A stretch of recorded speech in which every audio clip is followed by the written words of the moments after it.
What's up, YouTube? I am the Vanilla Nerd, and today I want to talk about the Star Wars sequel trilogy. Now, this will be an overview of the trilogy. I'm not going into depth into each and every single episode, but with that said, I do want to give a spoiler warning for all three movies, namely Star Wars Episodes 7, 8, and 9. There will be major spoilers for those movies, but also I will, by nature of the Star Wars universe, be talking about the previous 6 movies as well. Those will be more minor spoilers, but if you haven't seen Star Wars, then get out now. Okay, so back when I first made videos for YouTube at the start of my little YouTube career, I made an overview video for the original trilogy and an overview video for the prequel trilogy. So today, I'm finally going to finish that out by talking about the sequel trilogy. What inspired this was actually a video on YouTube made by The Goldman. I really like his content, not because I agree with everything he has to say, but because I think he explains his points really well and he puts together really solid videos. I'll leave a link to the video that specifically sparked this conversation down below. It's titled The Force Awakens 10 Years Later. Really good video. Check it out. So, going back to this video, or overview of the sequel trilogy, while I haven't rewatched any of the movies from the sequel trilogy in recent memory, I do feel like I've seen them enough to do an overview. And yes, I have seen all 3 sequel movies at least 3 times. Like my original overviews for the prequel and original trilogies, I am going to talk about the character, plot, and setting of these movies, but first I'm going to talk about the general thoughts on each movie. Okay, so jumping to the big buzzword question that everyone wants to know, did I hate or love The Last Jedi? Because that's a really good metric for how I feel about the sequel trilogy in general. And quite simply, I didn't like it. I wouldn't go so far as to say that I hate The Last Jedi, but it is at the bottom of my Star Wars list. And I purposely don't say I hate this movie because there are plenty of worse movies out there in the ether. Not Star Wars movies per se, but in general there are movies worse than Episode 8. Taking a step back, though, when it comes to Episode 7, The Force Awakens, I think that, like a lot of fans, I really liked this movie. It was a decent foundation for a sequel trilogy. Was it the best Star Wars movie they could have made? No. The similarities to Star Wars Episode 4 were painfully obvious. The lack of use of Luke Skywalker was not very fun, and the fact that they basically reset the galaxy to Episode 4 as well really frustrates me. You know, the First Order is basically the Empire, and the Resistance is basically the Rebellion, and Luke, like Obi-Wan Kenobi, is the only Jedi in existence. And yes, I recognize that at the time of Episode 4, Yoda would have been alive, so there would have been one other Jedi, but we didn't know about him yet, you know? And so, like Episode 4, you had Obi-Wan, with Luke, a prospective student, and in this movie, you've got Luke Skywalker with Rey, a prospective student. And technically, Finn also feels like he should have been a prospective student, but that's a conversation for another day. However, when it comes to The Force Awakens, a lot of interesting building blocks were laid down by this movie. There were a lot of fun plot hooks that I enjoyed. Furthermore, the new characters they introduced, namely Rey, Finn, and Kylo Ren, were very fun and raised some interesting questions, and they had a lot of potential, I feel like. I do think that The Force Awakens didn't lay down the best foundation, though. I think that there were some story choices it made that boxed the trilogy in moving forward. As mentioned above, resetting the galaxy to an Empire Rebellion political state really bothers me, and it narrows the number of stories that you can tell with this trilogy moving forward. Similarly, putting Luke in exile also bothers me and narrows the stories you can tell moving forward. And these things, along with some others, are why I don't love Star Wars Episode 7. I do still like it, but I don't love it. And it's also why I think it was not the best foundation that they could have started with. But you can learn more about that in a video I will make later. Either way, I think Star Wars Episode 7 was a good enough Star Wars movie and had enough potential to be exciting and lay down a fun story moving forward. And so, after Star Wars Episode 7, I was excited for the future of Star Wars. But then Star Wars Episode 8, The Last Jedi, came out, and all of that potential was just wasted. I mean, Kylo Ren was kind of satisfyingly developed, kind of. But beyond that, I felt like Rey's character was poorly used, Finn's character was poorly developed, Poe's character got more screen time but turned into an idiot, Luke was poorly used, etc., etc. Really, outside of Kylo Ren, I can't think of a single character in The Last Jedi that was used in a way that I enjoyed. I know some people like seeing these characters as flawed, exceptionally flawed, human beings, and felt that this was a more gritty and realistic take on the Star Wars universe, but their flaws to me felt incompetent and irrational. Regardless, I will talk about that in another video dedicated to reviewing Star Wars Episode 8, but that's not going to come out anytime soon. And what I really want to end on is just that Episode 8 really did not mesh well with me. I did not love that Star Wars movie that much. And Episode 9 wasn't much better. This movie tried to develop the characters in a positive and entertaining way, but ultimately failed on all accounts, again, except for Kylo Ren. Kylo Ren's conversation with the memory of his dad was a really good scene, and ultimately his redemption is what carries not only this movie, but the entire trilogy. Going back to Episode 9, though, this movie was not just fast-paced, it was breakneck speed, and ultimately that speed hurt it. Because if you stop for 2 seconds and think about any plot point in this movie, it really gets confusing really fast, and the plot starts to break down. I said it on one of my earlier videos, but my favorite word used to describe Episode 9 is hollow. This movie feels like a shell of a Star Wars film. It's got all the bells and whistles of a Star Wars film, but there's no depth. There's no deeper story or meaning or message to this film. And if you try and dig any deeper into this film, you come up wanting. Now, I said at the beginning of this video that I did not like Episode 8, but where does that leave Episode 9? Honestly, I kind of like Episode 9. It's not a great movie by any stretch of the imagination, but I come away from that film, if not happy, at least with a more positive image in my mind of Star Wars. Whenever I have watched Star Wars Episode 8, I leave the movie just feeling disappointed and angry. I'm mad at the characters, I'm mad at the stupid decisions made, and I'm mad at the dumb plot I just had to sit through. Now, granted, Episode 8 has a deeper plot than Episode 9. Episode 8 is a better put-together movie. I'm not arguing that, but I prefer to leave my movies upbeat and hopeful rather than just depressed. And yes, I know Episode 5 and Episode 3 end on sour notes with the bad guys winning, but the last shots of both those movies end on hope. Admittedly, Star Wars Episode 8 tries to do this with everyone celebrating aboard the Millennium Falcon, but it just feels empty to me because we just lost 90% of the resistance, and what's left are the 20 or 30 or so odd people on board the Millennium Falcon. Ultimately, when it comes to Star Wars Episode 8 and 9, I loved the way one person put it. One is a train wreck, the other is a plane crash. They both are tragedies, they just got to their tragic ends in different ways. By that same token, both Episode 8 and Episode 9 are bad movies. They just both are bad in different ways.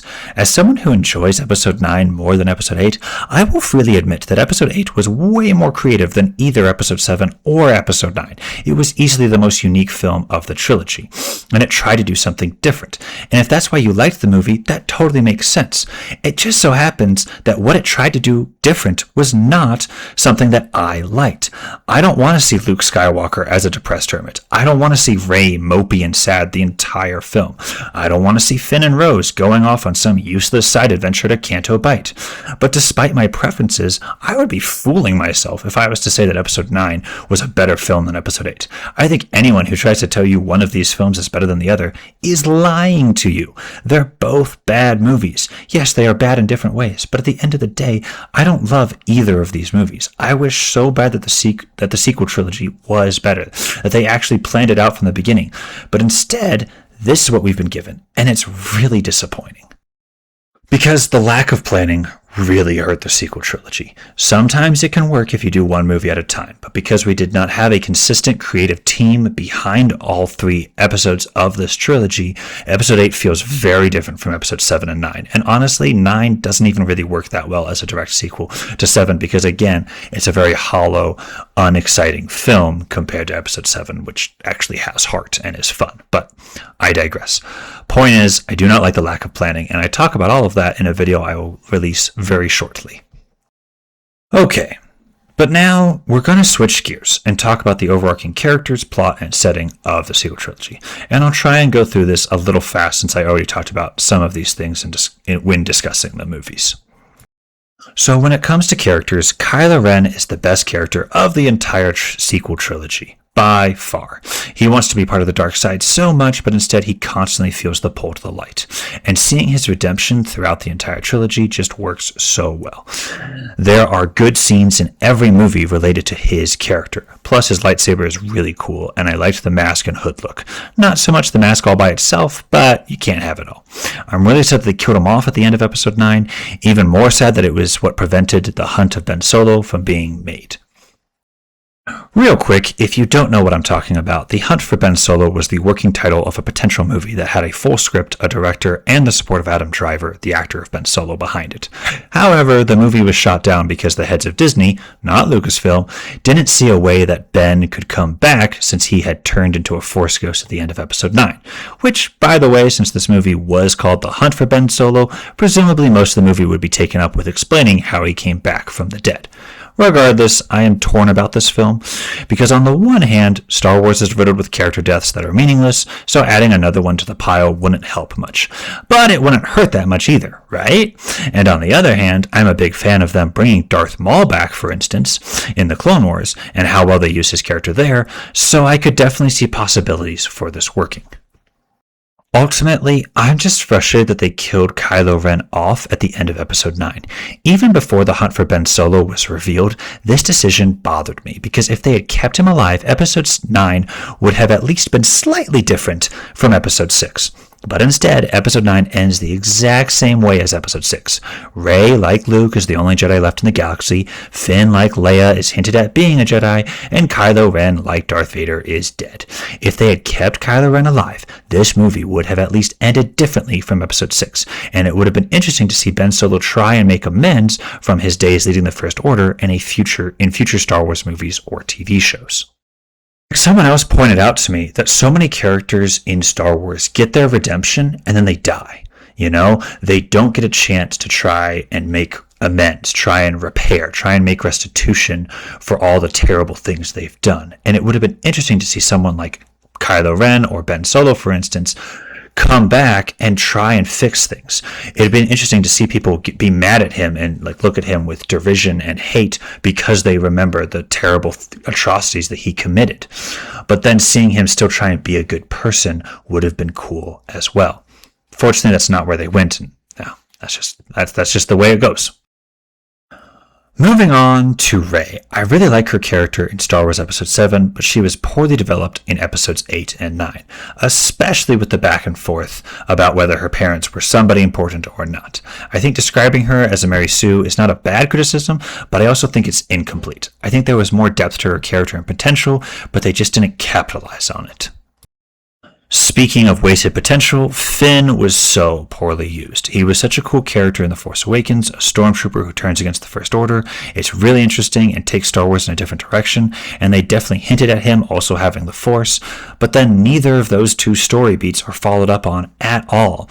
I mean, I guess it's all but confirmed that he has the Force by the end of Episode 9, and I guess his past as a stormtrooper comes up in Episode 9, but I think everyone is frustrated with how poorly Finn was used. Poe was another character that was really fun in The Force Awakens, but then poorly used in Star Wars Episodes 8 and 9. And I know his character was originally supposed to die in The Force Awakens, and they kept him around only because Oscar Isaac is such a charismatic actor. But still, I think they had the potential for a fun trio, I should say, of characters between Poe, Finn, and Rey. That would have been really fun. But again, they take Poe on this absolutely idiotic arc of having to learn how to be a proper hero and not sacrifice countless number of lives just to destroy a ship that doesn't even matter in the long run. Very frustrated at the opening scene of Star Wars Episode 8, but that's, again, a video for another day. I'll make a dedicated video about just that scene because I hate it so much. But that's beside the point. We're talking overall character arc. With Poe, I was hopeful that they'd take him in a direction different from Han Solo, because he's just kind of the pilot of the group, right? But then in Episode 9, they reveal that he's a spice runner, so he's exactly like Han Solo, which just bothers me. You couldn't have thought of any other backstory for this character. Literally, no other backstory other than just he's a spice runner, just like Han Solo was before him. I'm so frustrated. Next, we have all of the original trilogy characters, and for the most part, they all either stayed the same or regressed. Han Solo regressed to being a smuggler, Luke regressed even worse than he ever was before, becoming this depressed old hermit, and Leia stayed the same. She was still a really cool leader of the rebellion, like she was in the previous trilogy and stuff, and they even made her a little cooler by making her a Jedi. So that was all really cool, but again, she just wasn't used that much, and it's really unfortunate that Carrie Fisher, the actress, died before Episode 9 could be made, because I do believe that if she was allowed to shine in the ninth movie, that might have added a little bit more redemption to that movie than anything else, but I digress. It's all in the past. My biggest disappointment with the original trilogy characters is that we never had a scene between Luke, Han, and Leia all together. It's just really disappointing that those three didn't get to reunite one last time. They had all the actors there for at least 2 of the movies, and it just didn't happen. So, very sad, very frustrating. Finally, I'll touch on Snoke and technically Palpatine, I guess, because, again, that's a character with wasted potential. He was really interesting in The Force Awakens, this dark side user who's not directly a Sith, who's all scarred and twisted, who has this hold over Kylo Ren, and I was super interested in where they were going to take him, but then they just killed him off without explaining anything more about his backstory, and then in Episode 9, they retconned him to being a clone body that Palpatine tried to use to house his mind, and it failed, and it doesn't make any sense. It's just, Snoke was a really big disappointment because I thought he was cool. I thought he had potential, but again, as is the story of this trilogy, wasted potential. Moving on to the plot, when it comes to the plot of the sequel trilogy, ultimately, despite how different and unique Episode 8 was, all 3 movies feel like really bad versions of Star Wars Episodes 4, 5, and 6. It's just the truth, right? Episode 7 is a almost direct copy of Episode 4. I'm not saying that it doesn't have anything unique. Vega's taken prisoner, which is kind of interesting, and there's some other aspects to it that are different, but ultimately they still have a person from a desert planet learning to use the Force, and they go destroy a super weapon in the end. I will say having a cool lightsaber fight at the end of Episode 7 was different and unique from Episode 4, so at least that was fun, and it was a pretty good lightsaber fight between her and Kylo Ren, even though it made Kylo Ren kind of look like a chump because he lost to Rey, but I digress. When it comes to Episode 8, despite it being a very different film from the rest of Star Wars at large, it still follows all the major story beats of Star Wars Episode 5, right? At the beginning, the Rebellion makes a hasty escape from a planet, just like the Rebellion made a hasty escape from Hoth in Episode 5. In the middle, the Rebellion is trying to actively avoid the First Order. Just like in Episode 5, Han Solo and Millennium Falcon is trying to actively avoid the Empire. It just so happens that Episode 5 did it in a really interesting and dynamic way in an asteroid field, whereas Episode 8 chose a really slow-moving space chase. Just really boring, really dumb. Also in Episode 5 and in Episode 8, we go to a weird, wacky location, Cloud City and Canto Bight, respectively, where Episode 5's location actually benefits the story and pushes the story along. Episode 8's Canto Bight could be completely forgettable and completely missed, and you wouldn't miss a thing about the movie, but I digress. And then lastly, at the end of the movie, our hero, Rey and Luke, fight the bad guy, Darth Vader and Kylo Ren, and they both lose and they both walk away, having learned a lesson, I guess, and needing to be better in the next movie. And yes, I know Episode 8 had its differences, notably Kylo Ren killed Snoke and Vader didn't kill the Emperor, at least not until the 3rd movie of his trilogy, but regardless, few of the differences between 8 and 5 actually make that big of a difference in the long run. Like, yeah, Kylo killed Snoke, but what does it ultimately matter? I know Episode 9 didn't capitalize on this interesting new direction, but whatevs. Ultimately, I find Episode 8 really hard to watch because the plot is so boring and so bad. But if you think otherwise, I think that's valid. I get it. Moving on to Episode 9 and its comparisons to Episode 6. I already talked about this earlier, but in short, it's the rebellion against the Empire one last time. This time, instead of one super weapon, there's a whole fleet of super weapons. Yay, except that doesn't even make that big of a difference because they still destroy all of them at once, essentially. So, whatevs. You still have Rey and Kylo Ren teaming up. That was kind of cool against Palpatine, but Luke and Vader teamed up against him. Whatevs. And the story ends with Kylo Ren dead, Rey being the last Jedi, and hinting at her going on to train future generations of Jedi. So, yeah. So in the end, when it comes to the plot of these films, it really does just feel like this trilogy was a really bad, different take on the original trilogy. Yes, there were some different story beats, some different things that happened, and it's interesting to dissect that and figure it out, but it's not different enough to make me truly think that the sequel trilogy stands on its own. It just feels way too similar to things that came before, and it really bothers me. Once again, I just really wish more planning went into this trilogy, but I digress. Coming down the home stretch, we have the setting of the Star Wars sequel trilogy.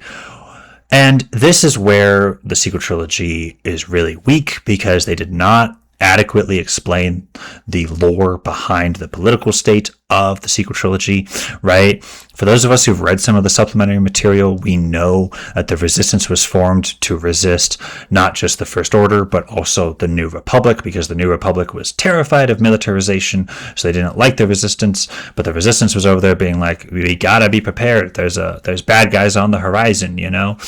The First Order is coming, and the New Republic was not heeding these warnings properly, and then they all die, and yay.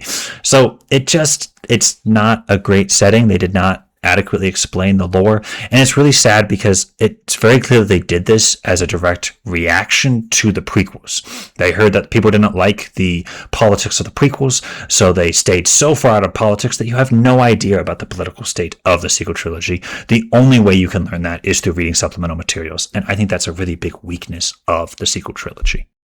But more than the political state, this sequel trilogy did not introduce that many interesting planets. I mean, I guess the planet on episode 8 with the red salt and the, crystal foxes and stuff was kind of fun. And Canto Bight was an interesting gambling planet, but not too different from some of the stuff we saw in Coruscant and whatnot. I don't know. I don't think like they introduced that many cool and exciting planets. I guess Octu, where the first Jedi Temple was an interesting idea, interesting location, but they didn't explore the potential surrounding the first ever Jedi Temple, at all. I have to remind myself that was the first ever Jedi Temple. There's nothing about that makes it unique or interesting. I just, again, falls flat. Very bothers me. There was a lot of potential for this trilogy, but it did not take that potential. And I almost forgot to talk about the Holdo maneuver, perhaps the most significant addition to the setting that the sequel trilogy has. Not significant because people liked it, but because it was so divisive. Frankly, my opinion on the Holdo maneuver is that I didn't notice it the first time watching. Seriously, my brother actually had to point it out to me how big of a plot hole it created. This isn't to say that I like the Holdo maneuver, but honestly, I was so frustrated at the movie in general at this point that I didn't care if this happened. Honestly, I hate the character of Admiral Holdo way more than I hate the little maneuver she pulled. Personally, I think people who like or dislike this scene are both valid. Lots of people who don't like this scene will say that it breaks Star Wars and it bothers them, which I agree with, I understand, but many people who enjoy this scene will remind people that Star Wars breaks Star Wars. There are plot holes as far back as Episode 4. However, that said, I do recognize that people who don't like this scene will say that while we know there are a lot of plot holes and loopholes that could be taken advantage of in the Star Wars universe, we don't like seeing them put to screen front and center in our face. Furthermore, the reason I personally don't like this scene is that I always assumed that Han Solo's line from Episode 4 about flying straight through a sun being a bad thing was dangerous for the ship and not the sun. Or in other words, if you were to fly through solid matter in hyperspace, your ship would break apart, but the matter that your ship interacted with wouldn't be affected. But at this point, we're diving headfirst into pseudoscience, and I just don't care. As I said before, I'm way more frustrated with the character of Admiral Holdo than I am with the maneuver she will forever be attached to. Finally, with the setting, I will say, let's talk about the addition to the Force that they introduced. You can freeze laser bolts in midair. That's pretty cool by Kylo Ren. That was pretty cool. And the Force Dyad, I thought was actually pretty interesting. I know it bothers some people because you can transport objects back and forth, but let's remember that transporting the lightsaber from Rey to Kylo was honestly just a natural extension of what they began back in Episode 8, because in Episode 8, Rain from Octu transferred from Rey to Kylo's glove on board a Star Destroyer, so they were definitely hinting at that. Just saying. So I like the dyad aspect. I wish, again, that they would have planned it from the beginning, that they would have hinted at this earlier in the sequel trilogy. But again, it's not there, and here's where we land. So in conclusion, as I've been saying, all video long. I just wish they had more planning for this movie. Ultimately, when I think about the sequel trilogy, I just think about all the wasted potential they had. Episode 7 set up a lot of cool characters with Rey, Finn, and Kylo Ren. Poe even was set up, but obviously they didn't develop his character as much, but still, the potential was there and it's lost. And that's really unfortunate. It's really, really sad. That being said, I don't like being a doom and gloom Star Wars person. I like to have hope for the future, and I do believe that the franchise can bounce back from the lows of the sequel trilogy. I believe they can tell better stories moving forward. I don't know if it's going to happen anytime soon, but I do believe that future Star Wars stories can be told. That the sequel trilogy does not just ruin Star Wars forever. They're in a bad spot right now, don't get me wrong, but I do believe that the future can continue to tell good stories, because ultimately you can't take away the original 6 movies. Star Wars will always be an amazing universe that I love to dream about, that I love to lose myself in, that I love to escape to. And so I think Star Wars will live on, even if the sequel trilogy really was a wasted potential for the Star Wars universe. So, now it's your turn. Take to the comments. Tell me what you agree with or disagree with about my review of the Star Wars sequel trilogy as a whole. I do plan on one day doing individual reviews for each of the movies, and not just the sequel trilogy, but all of Star Wars. I just haven't gotten around to it yet. You know how sometimes you in kicks for certain genres and certain styles. I haven't been in a Star Wars kick recently, but I will get around to it eventually, I promise. That being said, in the meantime, I do want to hear your thoughts overall, what you guys think about the sequel trilogy. That'd be fun. But knowing how divisive this trilogy is, I do want to just encourage, please be kind in the comments. If you disagree with people, please be nice about it. Do not get into swearing matches. Do not get into hateful, mean, angry posts. Just be kind, because at the end of the day, as much as I love Star Wars, they are just movies, okay? They're not worth getting worked up over. They're not worth getting angry over. It's just fun storytelling and fun entertainment. And if it's not entertaining you, then don't watch it, Don't get bothered by it. So, it's my opinion. Love to hear your thoughts. See you guys down below.